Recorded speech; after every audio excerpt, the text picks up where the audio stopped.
So welcome everyone to this virtual community meeting to discuss NPA 2023-0019.03. If you haven't done so already, please let us know who is here by typing your name and organization in the chat box. If you're with an organization, if you can include that. If you're not, it's not necessary.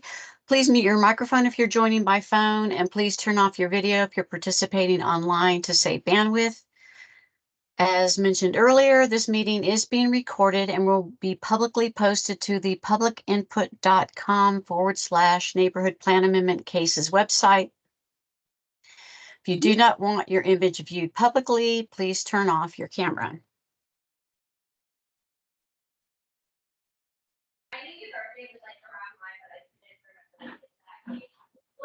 So as you know, this property is within the Central Austin Combined Neighborhood Planning Area. Mark Walters is the meeting facilitator tonight. My name is Maureen Meredith. I'm the Plan Amendment Case Manager. Could people please turn off their microphone, please? Maureen, Yes. I'll just mute everybody and you can unmute yourself. How does that work? Okay. Now, Maureen, you can unmute yourself. Okay. Can you hear me? Yes. Can you hear? Okay. So as I was saying, my name is Maureen Meredith. I'm the Plan Amendment Case Manager. This is my contact information. Cynthia Hadry is the Zoning Case Manager. This is her contact information. The agenda tonight, I'll go over basic case information, guidelines for group discussion, how to participate in this process. Why is there a plan amendment application? What is a future land use map, also called a FLUM? After my presentation, Linda Sullivan, the applicant's agent, will do a presentation. Then we will open the meeting to questions and answers. Property addresses are 3303, 3305 Duval Street and 5001 and 505 Harris Avenue. Again, the case number is NPA 2023-0019.01. Project name is Duval Street Residences. The request is to change the future land use map from single family to multifamily residential. The zoning application has been submitted. It's still being processed by the intake staff, so it hasn't been assigned a case number yet. But the proposed zoning is to go from SF3 CONP, which is Family Residence District, Conditional Overlay Combining District, Neighborhood Plan, to MF1 CONP, Multifamily Limited Density District, Conditional Overlay Combining District, Neighborhood Plan for 5 semi-connected housing units. Property owner applicant is 3305 Duval Street, LLC, and Joshua Lake McGuire. The agent is Linda Sullivan from Clean Tag Permits. Guidelines for group discussion. Please feel free to type your questions into the chat at any time during this meeting. After staff and applicant presentations, if you would like to speak, please raise your hand by clicking on the hand symbol on the menu bar.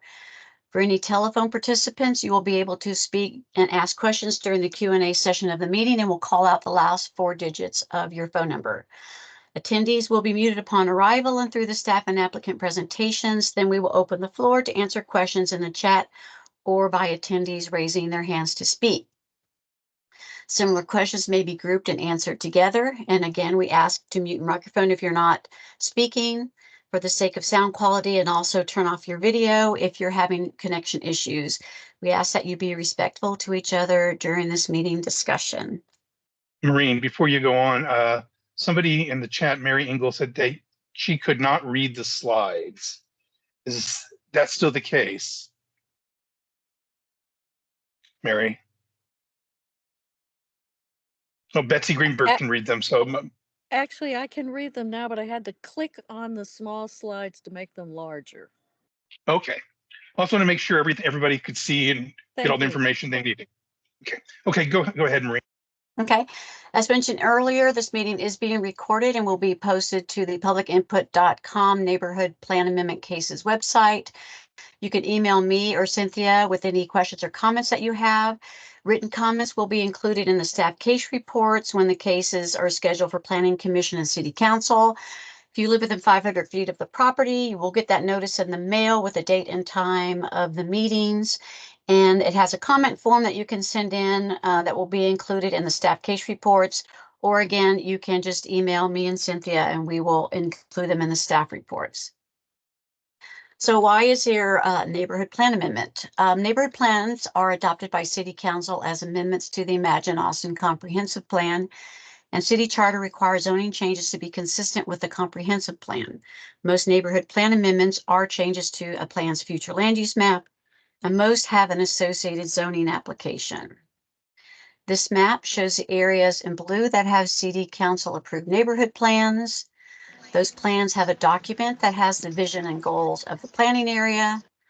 And most also have a future land use map where these colors represent broad land uses. For example, this property is single family and the proposed land use is multifamily, which is orange.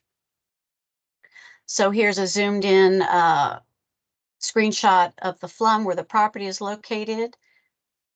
It is on Duval Street on the east side and just south of Harris Avenue. The future land use is single family, which is the yellow, and the proposed is multifamily residential, which is that orange color that you can see to the left of the screen. Current zoning is SF3 Cmp, and you can see there's SF3 CO to the north, to the east, to the south, and also to the west. There's in SF3 NCCD also to the west. This is just a Google Maps screenshot of the property. Again, a screenshot of the property facing Duval, screenshot on Harris Avenue. And this is the growth concept map that shows the town centers, regional centers, and neighborhood centers, and activity corridors within the area. And the property is just north of the downtown regional center. And it looks as if Guadalupe is the nearest activity corridor. This map shows the public transportation around the property. And that ends my presentation. I will stop sharing my screen and Linda can share her screen if she wants to present her presentation. Hi, my presentation is verbal. We have nothing to add to the slides you've just seen. There are no plans to change the character of the structures that you saw. A brief history of the property is that the rear residence was built. It's in 1938, I believe, is what the permit said. That was constructed pre-World War II. It was originally a garage with an apartment residence above. The front residence was then constructed as a duplex in 1947. So since 1947, there have never been fewer than 3 units on the property. Since that time, the rear unit was then remodeled without permits to turn it into a 2 unit in the back, and then a third area that was a storage unit was turned into an efficiency apartment sometime in the late 80s, early 90s, as best we could tell. This again was done without legal building permits. So since the late 80s, early 90s, there have been 5 residences on this property. My client bought the property, I believe, in late 2020, and had found that there were a lot of just deficiencies in the property. It had not been maintained properly, and attempted to get building permits to upgrade the property. That was when it was discovered that the property was not legal in having 5 units. The owner had decommissioned the efficiency apartment at that time because it was substandard to his standards for livability, and it returned to a 4-unit property, although there are 5 units still on the property. So since that time, there have been upgrades done that could be done legally without permits, and some that could be done legally with permits. But because of the number of units there, and the rear unit is also over the setbacks, which makes it legal non-compliant, there was not much that could be done other than subdivide the property into 2 single-family lots, which it is large enough to do that at over 13,500 square feet, or maintain the property. Well, I should say, if subdivision had occurred, that would have required a separate curb cut for the new lot. And the two residents that exist on that lot would not be able to be maintained, because then there would be different setbacks and lot lines, and demolition would have to happen if there was going to be two single-family lots. So the choice of the owner was least disruption. He preferred to go the route of zoning to multifamily low density. That allows for up to 17 units per acre. The math of this lot allows for a maximum of 5 units on the lot, which fit what was already there. And that is what started the rezoning process. The plan is to maintain both structures. Early in the process, demolition permits were approved for both structures. It went through Historic Landmark Commission and City of Austin and HPO, and City of Austin approved those permits. They have not been activated, and at this point, there's no intention to use them because reuse is really the goal here. So the owner would like to remodel, possibly add on to the front, definitely add on to the back. We're not really sure. We've had some massing exercises done by Matt Ficus Architecture to use the units to their best advantage. The duplex in the front will likely stay a duplex. The duplex in the back could then be remodeled to either be a 2 or a 3 unit, depending on how Matt Ficus and the owner work together on that to determine how best to use those residences.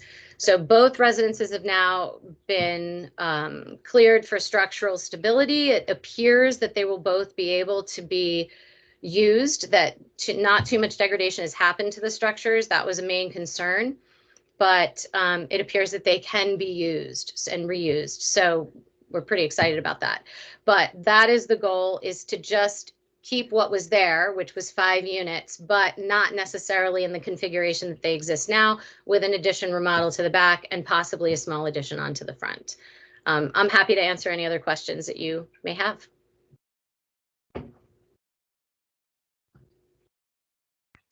Well, thank you. We have hand raised. That would be Mary Engel. Would you unmute if you're muted, and please ask your question?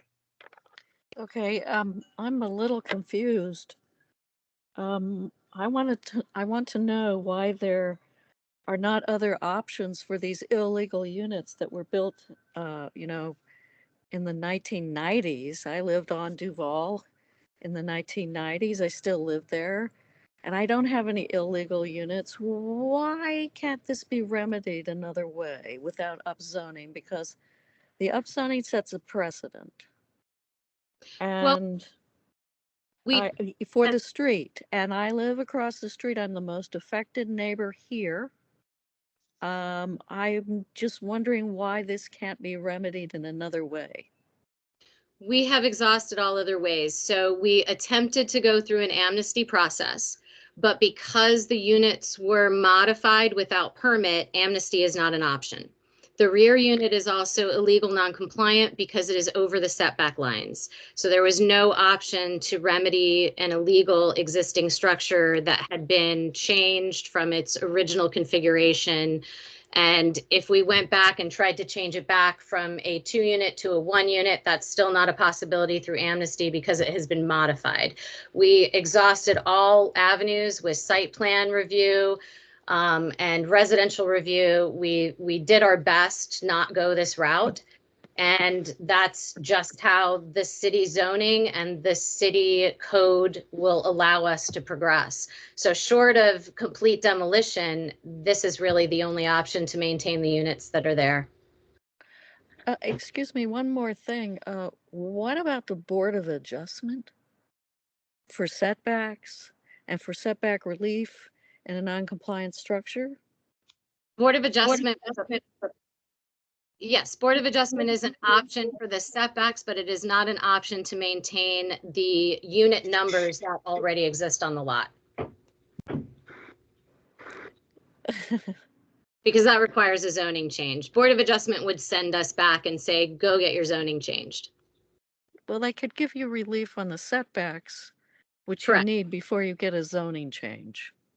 They can give us relief on the setbacks, but they would send us back for the zoning change. However, if we have the zoning change and we don't modify the unit that is existing in the setbacks, relief for the setbacks is not required because we would not be modifying the part of the structure that is non-compliant. May I ask one more question? Sure, yeah. I was confused also. You said you would have to change the setbacks on Harris, I think, if you made. If it's subdivided to two single lots, correct. So that could also be remedied at the Board of Adjustment. No, because that would create two legal single-family lots. That would not allow the front structure to encroach into the back lot structure. Those lots would have to maintain, if subdivided, they would have to maintain proper setbacks. So that would create an untenable situation in that two single-family lots could not be created. We already have approved demolition permits, so that would not be the issue. Those could be demolished and a subdivision could happen and 3 units could be put in, 3 new units could be put in on either lot, on both lots under the home amendment, but that's not the goal of the owner. The goal of the owner is to keep the existing structures and maintain them and slightly alter them instead of a complete demolition and building 6 new units.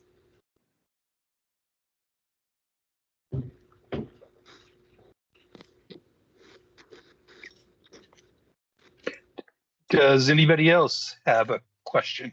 Okay, Betsy, could you ask your question? Yes. So one thing you mentioned is if you were to subdivide, you would need a new curb cut. And I was wondering why that would be required, given there's no minimum parking requirements anymore. Well, because even though there are no minimum parking requirements, it's still commonplace that people would want to be able to park their vehicles off street. And I think that ultimately that would not be as pleasant for the neighborhood to have 2 units with no off-street parking. Well, then you want that curb cut either way, is what you're saying, No, whether there it's would not, subdivided or not. no, ma'am. There will not be a new curb cut if it's not subdivided. The curb cut will remain the same in the same place with the parking in the same way. Well, I mean, subdivision is just a line. It doesn't suddenly make you need a curb cut. Well, subdivision creates 2 separate lots, and those 2 separate lots would then have different needs than if we leave it as one large lot. One large lot allows the 5 units that are existing to remain in place, and then no demolition would need to occur. So that's really the goal of the owner, is to have the least disruption to the lot as possible. So they want to keep the parking in the same place, and they want to keep the structures as they are and update them and modify them. Okay, I would have to look at the actual layout, but my other question is, if you don't intend to demolish and build new units, just maybe modify the units you have, when you have that zoning change, would you agree to a conditional overlay to no more than 5 units? I don't think one would be necessary because the size of the lot won't support more than 5 units. That's the maximum that would be allowable under MF1 zoning for a lot this size. Would you agree to it anyway? So I mean, it'd be superfluous because of code, but I don't know if is that something the city would accept, something that is in agreement with code, or I would need to defer to the city on that, frankly, because city code doesn't allow for any more than 5 units for a lot this size. All I can say is I don't necessarily know the answer to that, but Maureen's taking notes and we can find out what the answer was be and we can get back. And I'd like to say that, as an attorney who's dealt with legal land issues, any private agreement is something that the city, the city doesn't have to accept or reject it. It's just that it's an understanding among neighbors that can be recorded, and it's valid contractually among neighbors. Yeah, But that would be a restrictive covenant and not a conditional overlay. Exactly. And that's what's occurred recently along Red River. well, the difference in the Red River case is that the zoning doesn't agree with what the proposed use is. So that's why there was a requirement for a restrictive covenant, because zoning would have allowed for much more development on that lot. And the restrictive covenant states that even though zoning allows for more, we're not going to build more. In this case, zoning does not allow for more. So That still wouldn't prohibit the parties from agreeing to it. sure, understood. I just wanted to be clear that code will not allow for more than 5 units on this lot under MF1 zoning. I totally understand that, but in terms of making the neighbors feel more reassured, it wouldn't hurt to be able to have that written understanding. Sure, I got it. I got it. Okay, Mary, do you have another? Are you done, Betsy? I am done. Thank you. Okay. Oh, you're welcome. So Mary, you have another question?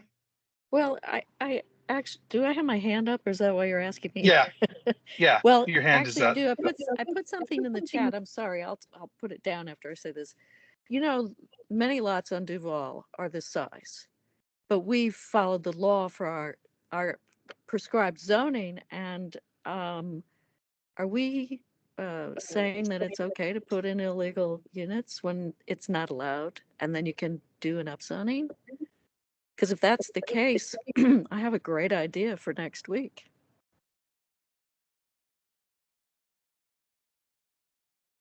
Okay. Mary, Kathy, do you have Kathy Eccles, could you unmute and ask your question?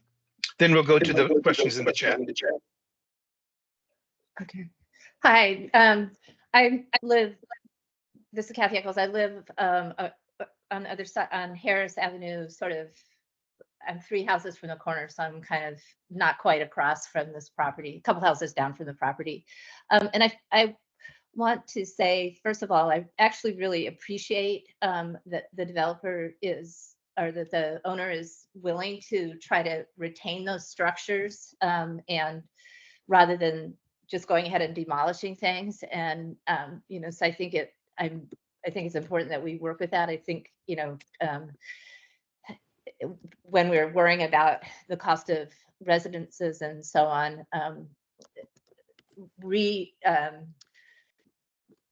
remodeling or using an existing structure and adding on to it, or restoring it, are going to be a lot less expensive than demolishing and rebuilding. And so hopefully it will be a little bit less affordable for people who are renting, or I assume this would continue to be a rental property, is what I'm guessing.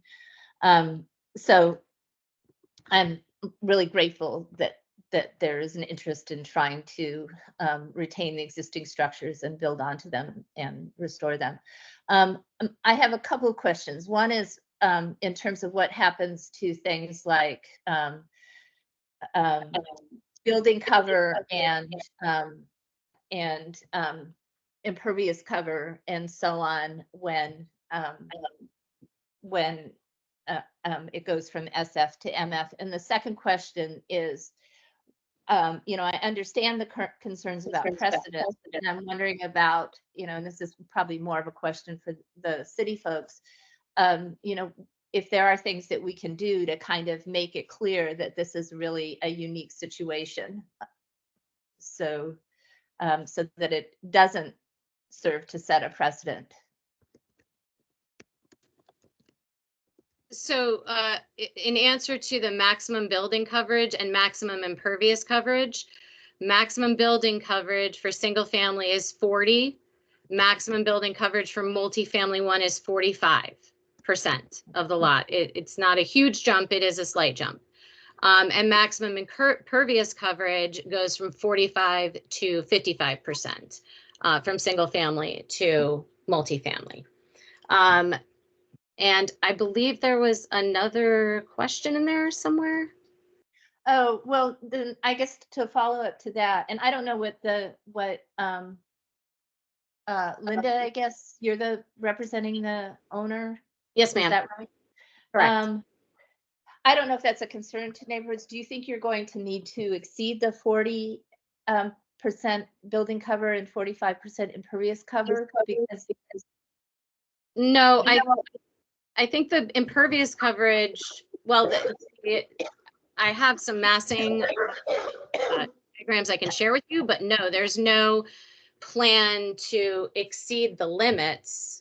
Are you saying for a single family or for multifamily? I mean, well, I was asking about single family, but I mean, yeah, I'm sure it wouldn't be for multifamily because that's the Yeah, zoning, but- but for the single family, the 40 and 45. I think it's pretty close to being maxed out now for single family, if not Okay. more, because there is a huge driveway Parking area lot. Yep. Or- Yeah. that they were hoping to reduce a little bit. Uh-huh.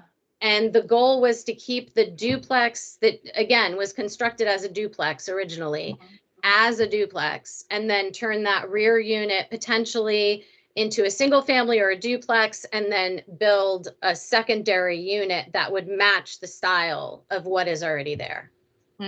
Okay. Okay.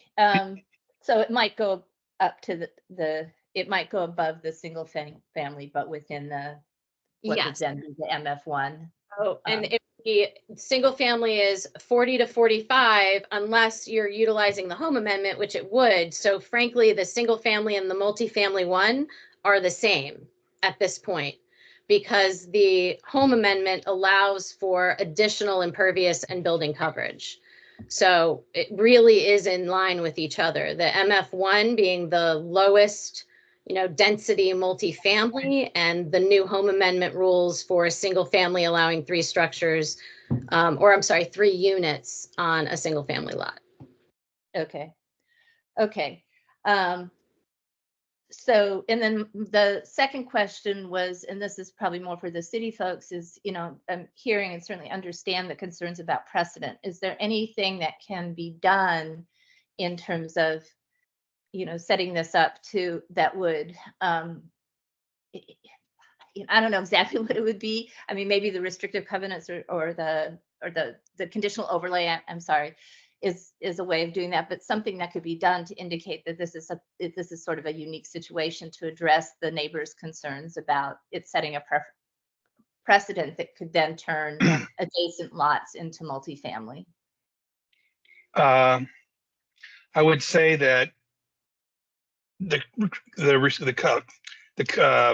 conditional overlay really wouldn't necessarily would stop it, say, oh, this is a precedent. All that would say is this is limited to 5 lots, 5 units. I think, I'm not a land use attorney, but the conditional overlay would not be something that sets that precedent. I don't know what tool is available to the city, through the Austin Land Development Code to address that. Maureen, do you have any thoughts on that? No, I don't. Okay. Well, we can look into that and we can send it out to the folks on the call once we find something out. There's a question from a while ago from Bart Watley, and I think we kind of went over this, but I'm going to put it out there anyway. Will there be? Could someone also please mute? Thank you. Will there be any need for variances after a rezoning? Should a rezoning be approved of, perhaps for impervious cover? And I think we answered that, but no. Okay. Yeah, there's no intention to do anything that would not be allowed under MF1. I know I've said this before, but really we're just trying to maintain what's there. He purchased a 5-unit property and he wants it to be a legal 5-unit property. So, and it's been a 5-unit property since late 80s, early 90s. So, we're talking 40 years. So that's just where it is. There's no intention to do anything that's outside of what would be allowed within that code. Okay. The other question from Bart, what is the city's position on making a spot future land use map change, or FLUM, when a FLUM is more about larger scale organizational land use intensity? Is spot zoning illegal in Texas, or simply not just best practice again, I'm going to qualify my expertise. I'm not necessarily a land use attorney, and we'd have to look into that.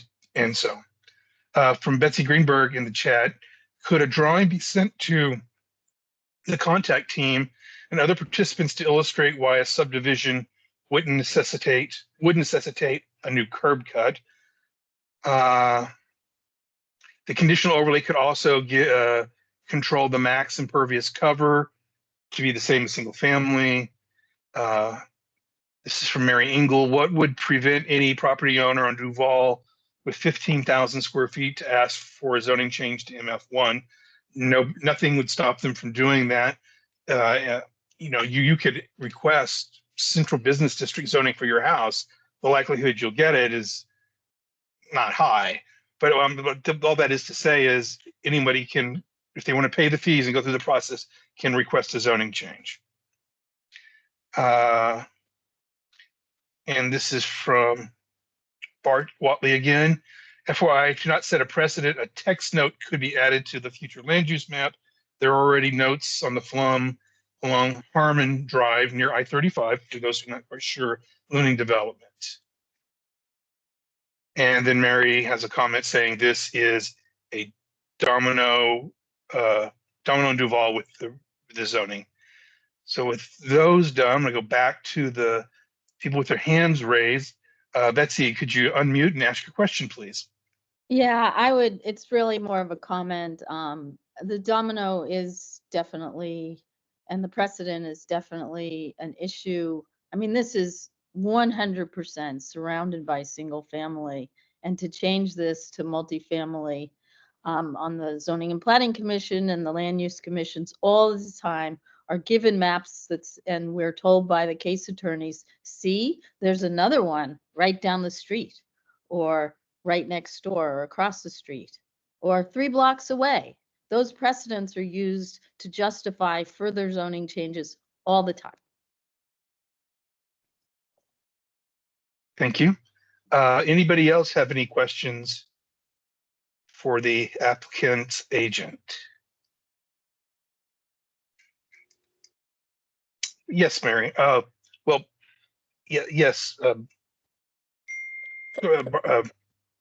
Yeah, I just wanted to put a, rhetorical question to the agent about those of us who are on Duval are very concerned. A side street, maybe not so concerned. And this is a corner property. But to me, Duval is, this is a target. And are you willing to have that on your record that you started this domino? Well, I see it as the opposite, actually. I see us as preventing this from happening, because under single family, there's the opportunity through Affordability Unlocked to put 11 units on this property.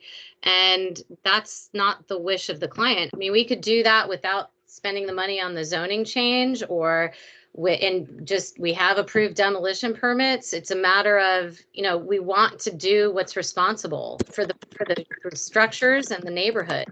And we genuinely saw MF1 zoning as something that would be appreciated as a responsibility to the neighborhood and to the existing structures. So I don't see it as being an evildoer as much as being a steward of the the character of the neighborhood. Seeing as, there have been 5 units there for so many decades, and and demolition has been approved, and if subdivision happens, there could be 6 units, and even without subdivision, we could do 11 units through Affordability Unlocked. I see 5 units as being a responsible way to go, because now if we zone to MF1, that's it for anyone else who owns this property. That zoning restricts it to the 5 units that have been there for as long as they've been there. Yes, albeit with, additional building coverage and impervious coverage, but it will not change the number of residents or the character, because it will be built to match what's there. Unfortunately, because of this idea of a precedent, this gives all of us with 15,000 square foot lots the opportunity to put in illegal units and to use the same tactic to get more units on our lots and to have an upzoning. And that's why I have resistance to this kind of precedent. Well, I understand what you're saying, but when you say put in an illegal unit, we're talking about illegal units that were constructed In 40, the 50 90s, ago. Right. 1990s. I lived here too in 1990s on 15,000 square feet, and I followed the law. I Right. didn't put in any illegal units. We're being penalized, those of us who have followed our zoning and our laws. So by other unscrupulous property owners, and this property owner bought something that had these units and maybe needed to do more research about it. But to me, this isn't a fair remedy. Got it. Okay. So so the other remedies would then be, I'm not really sure how to approach that, because the other remedies, the legal remedies, are demolition and building 6 to 11 units, or maintaining and keeping 5. Well, those are my remedies too. I mean, what I'm saying is this is a community. This is a street with a lot of people that have 15,000 or more square feet on their lots. This is an example of what you could do. Yes, and people who have a 15,000 square foot lot can demolish, subdivide, and put 6 units on it under code without a neighborhood plan amendment or without any other, rezoning. Yes, and we can also build illegal units because there's no penalty. Well, So I I think don't, things have I changed. don't really see this as a fair solution. Is there any way that we could have a conversation offline so that I don't take up everybody's time here arguing? But it's Duval is kind of a special street because there are large lots, very large lots on the street, and it was all zoned single family until you get to my block, and then it starts to break down. But I'm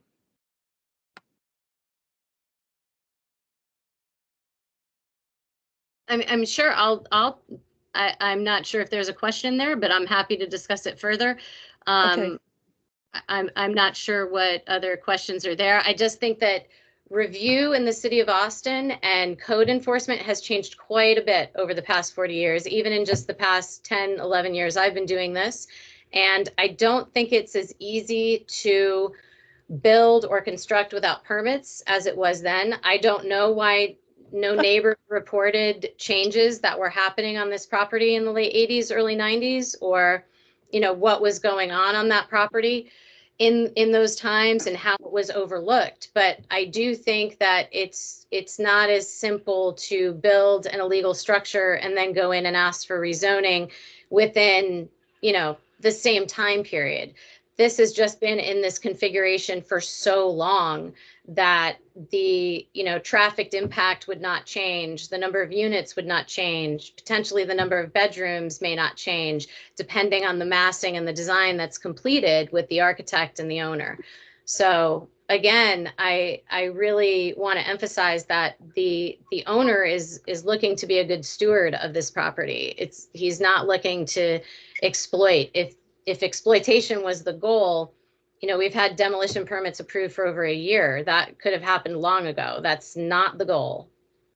Linda, I just want to comment that there are multiple illegal units that absentee owners have built in this neighborhood, and code enforcement does not enforce against them, even though they have been repeatedly asked to enforce them. But if a homeowner does it, they get code enforcement. So I just want you to know that there does seem to be a difference in how property owners who live here get treated versus absentee owners. I have seen it. I have seen it throughout my time working as a community advocate, and that's 36 years. It is consistently homeowners get code enforcement, absentee owners don't. I've never been able to straighten out how what's on the Google Maps is 3911 Duval has an illegal unit. It doesn't show up on the, doesn't even show up on the tax appraisal roll under that number, but that's what the street number is where the, on the house. And they have an illegal unit. And they were able to subdivide it and build a duplex on what had been the backyard, and nobody batted an eye with the city. So, and So that's are on you saying Duval. someone built an illegal unit and code enforcement was called and nothing happened? Is that what I'm under? Multiple times. There is a, at that address, who knows what the real address is? It's, the house says 3911 Duval. There was a shed. It got advertised as an efficiency apartment without a kitchen. It doesn't meet the ordinance requirement for an ADU. I have reported it multiple times to code enforcement and nothing happened. Oh, I understand. Okay, so if there's not a kitchen in the unit, then that isn't considered a dwelling unit. So it would be an accessory structure. Except that it was rented out as a dwelling unit. And what code enforcement finally said to me was, oh, it's just an additional bedroom to a rented house. I said, no, it was advertised as an apartment, as an efficiency apartment. And I said, how can it be legal? It's less than 10 feet from the house. It doesn't meet the requirements for an ADU. I've never gotten code enforcement to do anything. That's Right. just one example. Because an accessory structure, that would meet code then. It wouldn't need to be more than 10 feet away. And if it doesn't have a full kitchen, there's nothing that code enforcement can do because it would be considered an accessory bedroom to the main. Well, that's not how it got advertised to be rented. Understood, but And I'm code, just saying that, I never got any kind of answer. And there was another unit a block away from me. It was built as a studio. It's been a rented apartment for years. So, I mean, but I have had, when I was a neighborhood president in Eastwoods, we had code enforcement pester a homeowner and not the absentee owner across the street who absolutely built an illegal unit. I totally understand. And so this owner is really trying to bring things into compliance. And I understand that. I understand that. Yeah. Now, Okay. I've asked a question on there about whether you get, if you are preserving stuff under the home initiative, whether you get more units. Well, I don't understand the question. I'm sorry. If we wait for the home initiative to start, and I don't know when it's supposed to start. It has. It's my understanding that you can have more units if you're preserving a building. I I'm not, think three. I think it's limited to three. it is. It's Uh, limited to 3 still per three. lot. Yeah. Okay. Well, I wanted to kind of get us back to the Duval case. Chuck Storvik has been waiting patiently with his hand raised. So I'd like to, Chuck, you want to unmute and ask your question?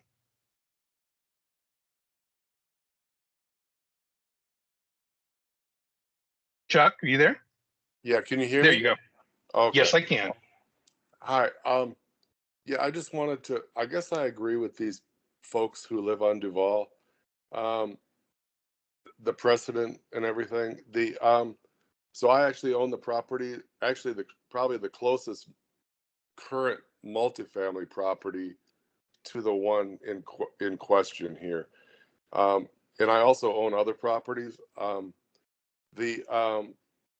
actually gone through this where, so I have a property, quarter of an acre, in Terrytown, close to Lake Austin, and it was built in 1963.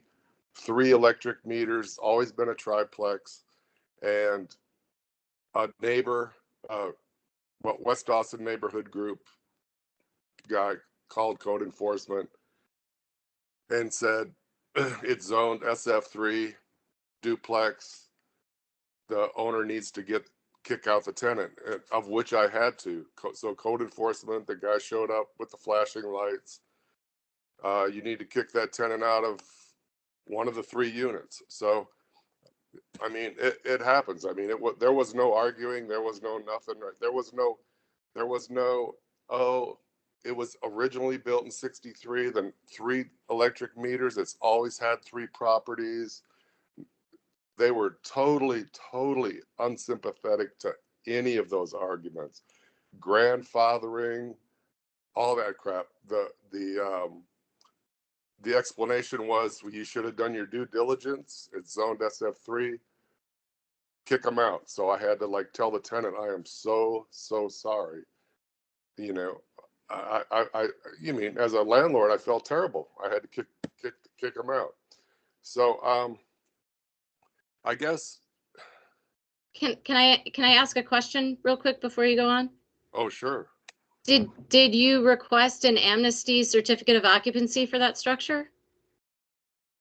You know, I don't even really know what that is, to tell you the truth. I went. Amnesty allows a structure that existed in that condition and that configuration that was built before, I believe it's March 1st, 1986, to be maintained as it is without change, because it has been there for as long as it has in its original condition. And unfortunately, until just recently, code enforcement inspectors, ironically, did not know code very well and often could not speak to the same conditions or opportunities or options for a property that residential review or a building inspector could speak to. That has changed over the last year quite a bit. So code enforcement officials, inspectors, understand code on a much deeper level and can give solutions to the situation. So if I had been a party to that case, I would have immediately gone to the city residential review and possibly site plan review and submitted a request for amnesty certificate of occupancy that shows that this structure existed in that configuration as 3 units since well before March 1st, 1986. And that may likely have been granted. Yeah, well, as it sits, it's still vacant. And I guess the moral of that story is we all know what we should have done, right? You know, with regards to this case, so that picture right there that you're showing, if you go straight to the left, that red and up, if you go up a little bit, yeah, so I own that one, the red one. The little skinny one. No, the skinny one. Yeah, right there. I think you're on it. Yeah. So I own that one right there. That's MF something, 2 or 3 or whatever. That's 4 units right there. Yeah, that's the one. So MF2. I guess, yeah. So I guess I'm not here to argue like, oh, I screwed up. I didn't do my due diligence. I paid the price. Had to kick a tenant out. I would be sympathetic to the folks on Duval on this precedent issue that you're going to get these red. I don't think you want these red MFs on Duval with these historic homes. I mean, my property backs up to Susan Pryor's and I think one of the other ladies here, you know, those are beautiful, beautiful historic homes. And I also get the sense, I mean, you talk about your client trying to be a good steward, but at the same time, it's like, well, we also have the building permit, or we also have the demo permits in place with the new home initiative. We can, you know, it's like, if you don't give us this, then we'll just scrape it and we'll do the new home initiative and we'll make it look even worse. That almost, to me, it almost sounds like a threat. No, I'm sorry. I get where you're coming from. The demolition permits were obtained because the structures were in such disrepair that there was the concern that they were not structurally sound. And the concern was, if we wait too long, we need to understand what the options are. So that's why those were achieved, was because the structures had not been maintained properly. And that was advice given from the city and from, you know, we just worked through the problem and we're like, okay, well, we got to understand what we're dealing with here and what the options are for the property. So that's really the reason that they were put in place. Okay, I just want to go on the record as that I am very sympathetic to these folks who live on Duval. I'll stop there. Well, thank you. Does anybody else have any questions about the case on Duval? Well, I want to ask because now I'm confused. When Linda went before the Landmark Commission, my impression was that you were asking for a demolition permit for the entire lot, not for just those two structures. The entire lot only has 2 structures. Well, but so we were under the impression that you would raise the front building as well in terms of what you presented to the Landmark Commission. That's why I've been trying to get you to agree to a written agreement that it's only the back units. Well, no, we got the demolition permits in place because neither residence was shown to be structurally sound at that point. The visual inspection was such that it was possible that these units were not going to be able to be saved. They are not built to current structural code. So if they are saved, they will need some shoring up and some additional structural members added to first and second floors to be able to make sure that they are structurally sound. But the concern was once we start peeling back the layers of the house, is there going to be unrepairable termite damage? There was water damage. There were a lot of issues because of the lack of maintenance of the structures. So the demolition permits were requested based on not knowing what the structures were going to show once things started happening, once repairs were being made. But if you're only rebuilding the units on the back, why couldn't you put that in a letter agreement? I mean, there were no firm plans in place. That's the thing, is you can't design for unknown conditions.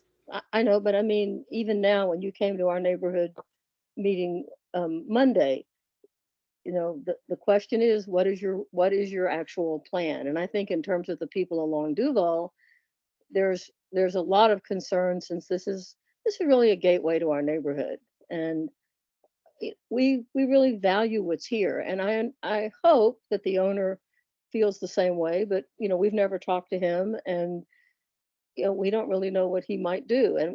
And from what you have presented, you could turn around and scrape the lot.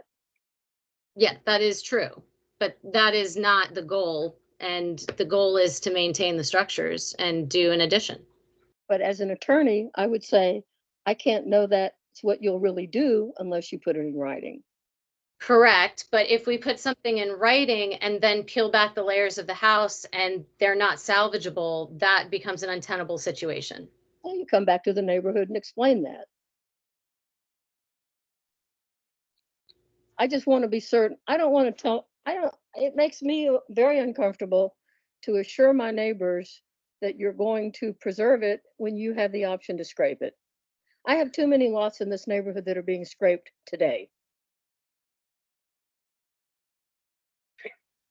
And we're being hit from all sides. So we appreciate people who say they want to preserve, but it's like you're keeping all your options open, and you'll tell us something, but then you might do something else.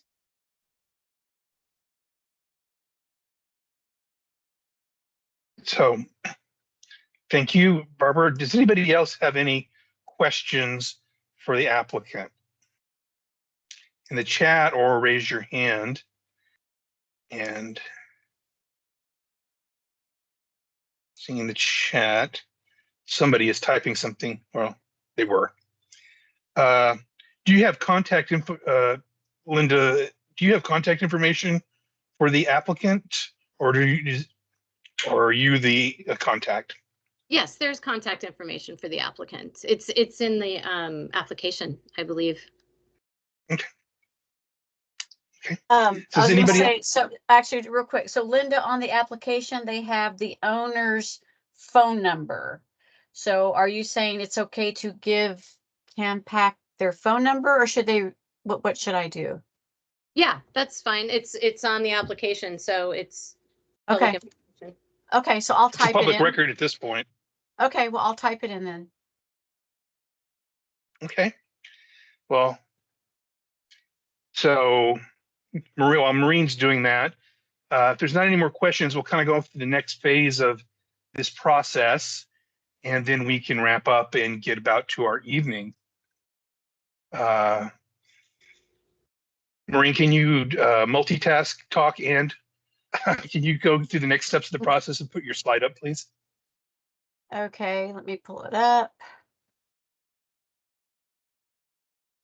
Okay, so here is my contact information and Cynthia's contact information. I'm not sure if y'all saw in the chat. The zoning case has been filed. It's still being processed, so there's no case number, and Cynthia doesn't have the actual case yet. So it might be too soon to be contacting Cynthia to ask questions about it because she hasn't seen the case yet. So I said in the chat that I will let CAMPAC know whenever the zoning case is active, and to let y'all know that it is active so y'all can start reaching out to Cynthia. So since it's kind of early in the process and the zoning case has not been processed yet, I can't give you an estimation of when the cases will go before Planning Commission and City Council. But again, we can work with CAMPAC once we get closer to looking at dates. Okay, thank you. Linda, before we end tonight's meeting, do you have any closing comments you'd like to make to the people here in our virtual meeting? No, I mean, I really understand everybody's feelings on this. I was born and raised in a house that was built in 1798. I have a great affection for older architecture. I know that it's hard to believe that a developer would want to be a good steward. I understand that most developers come in and scrape lots, and I also understand that having demolition permits in place and I'm sorry, I think Chuck said that it sounded like a threat. It's not a threat, but it is stating that if for whatever reason the developer decides or the owner of the property decides this is not a sustainable situation, that somebody else may buy the property and, throw 6 units on there or 11 through Affordability Unlocked, which was actually suggested at the Historic Landmark Commission when, there are just so many options for this property. And I really believe that MF1 is the responsible way to go because it would keep the number of units the same as what they are now, with no option to build more. So that's just really my final word on it. And I hope you all have a nice evening, and thank you for the opportunity to communicate with you guys. Okay, well, thank you. And before we go, there is someone typing something in the chat, and if there's a question out there, I would like to be able to get that recorded. So if somebody couldn't be here tonight, it's thank you, Linda, and this is from Kathy Eccles. Thank you, Linda, and thanks to your client for working to save the property. Hope that we can find a way to deal with concerns about precedent. Okay, with that, if nobody else has any questions, we can end our meeting a little bit early and we could get to dinner because I'm getting to be a little hungry. So good night, everybody. And thank you very much for giving some of your time to find out about this case. I really appreciate that. With that, we can end the meeting. Thank you. Good night. Thank you. Good night.